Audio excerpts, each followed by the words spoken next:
देश के सबसे बड़े प्रदेश उत्तर प्रदेश में सत्ता पर काबिज हुई है, कहीं केंद्र की सत्ता में बीएसपी काबिज ना हो जाए।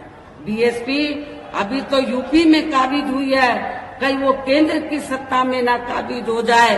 तो बीएसपी को रोकने के लिए आप लोगों को मालूम है, तब फिर सभी विरोधी पार्टियों ने अंदर अंदर मिलकर तो बीएसपी का जो बेस वोट है दलित वोट, तो उसको बांटने के लिए, उसको कमजोर करने के लिए, बीएसपी को कमजोर करने के लिए तब फिर सभी विरोधी पार्टियों ने दलितों में, आदिवासियों में, पिछड़ों में जो स्वार्थी किस्म के लोग हैं, जो बिकाऊ किस्म के लोग हैं, उनको मैनेज करके तोड़कर तो विरोधी पार्टियों ने तो काफी संगठन बना डाले, काफी छोटी छोटी पार्टियां बना डाली।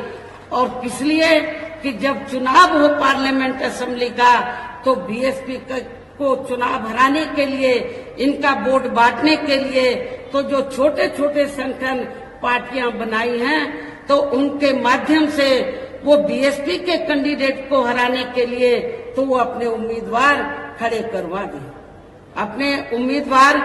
करवा देते हैं, तो ताकि दलितों का वोट बढ़ जाए। ऐसा हमें आपके नगीना सुरक्षित लोकसभा की सीट पर भी देखने के लिए मिल रहा है।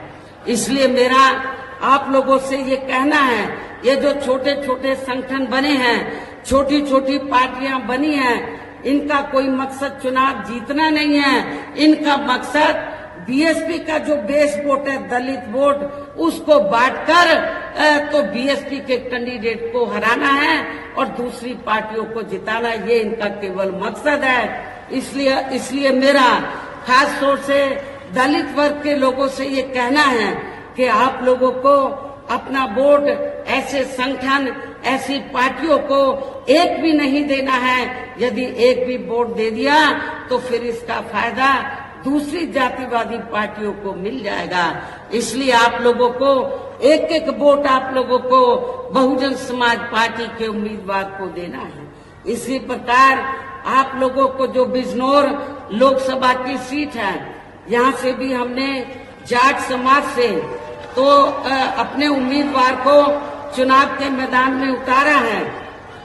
आप लोगों को ये मालूम है कि जब सपा पावर में रही थी तो यहाँ पर मुसलमानों और जाटों में काफी नफरत पैदा की गई, दंगे कराए गए, मुजफ्फरनगर में कराए गए।